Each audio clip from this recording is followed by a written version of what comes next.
Carolyn Dube here. Oh, what's the play for today? Well, today it's all about masks. And I don't mean the kind like Batman wears. I mean the kind that come with your stencils. Now, I'm going to share with you some quick and easy ways to use a mask and get some different looks with them. And I'm also going to share with you an easy way to color something in that looks like you stayed neatly within the lines, but you don't have to do anything precisely. When you're using a mask, you can stencil it just in one place, or you can just simply slide it over a little bit and stencil around it to fill any size area with as many repeats of it as you want. One of the perks of using a mask is that you can put it back over where it was and then pounce around it to fill in any areas that you feel like you missed. So why did I choose book text for this? Well, I like having that type show up, and when you've got a mask, it's protecting whatever's on the page so that when I lift it up after I've added the paint, I get to see lots of that text all throughout it.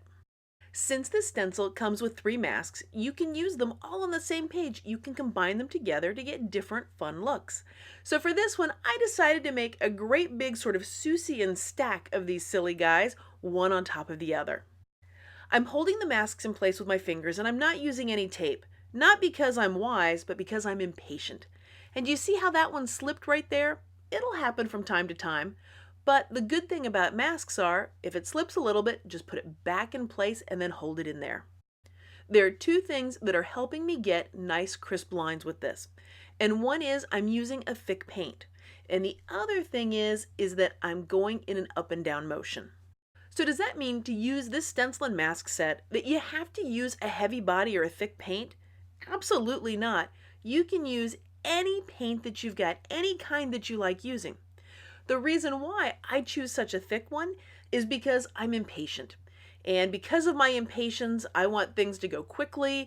And if I want it to be neat and quick, I got to do something to help myself out. And that's using the thick paint.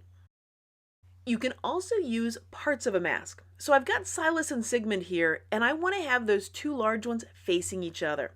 So what I'm going to do is just pounce around one of them, then position it over here, and I'm going to pounce around the other one.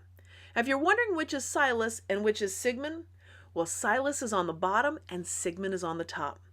And yep, something as simple as a Post-it note can mask it off, so then you can finish up getting the black paint all around.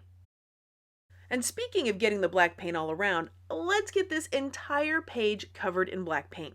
Because you have that flexibility, you can put a little or a lot on there when you're doing this.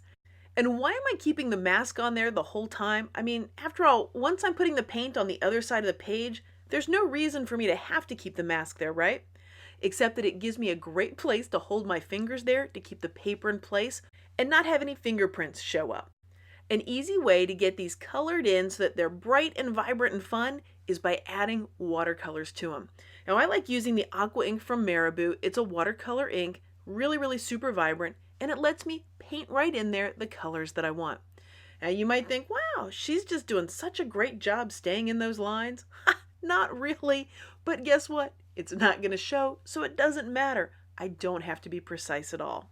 And because these are transparent, that means what's underneath is still going to show, so the words of the book text, you can still see them under each one of these.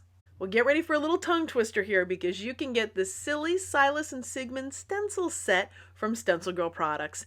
You can see everything that I used over on the supply list on the blog at acolorfuljourney.com. Well, thanks so much for joining me for today's play. If you've been enjoying this video, I'd so appreciate it if you gave it a thumbs up. And if you'd like to see more of my videos, hit that subscribe button. That way you'll know as soon as I've got a new one out. Thanks so much for letting me be a part of your colorful journey.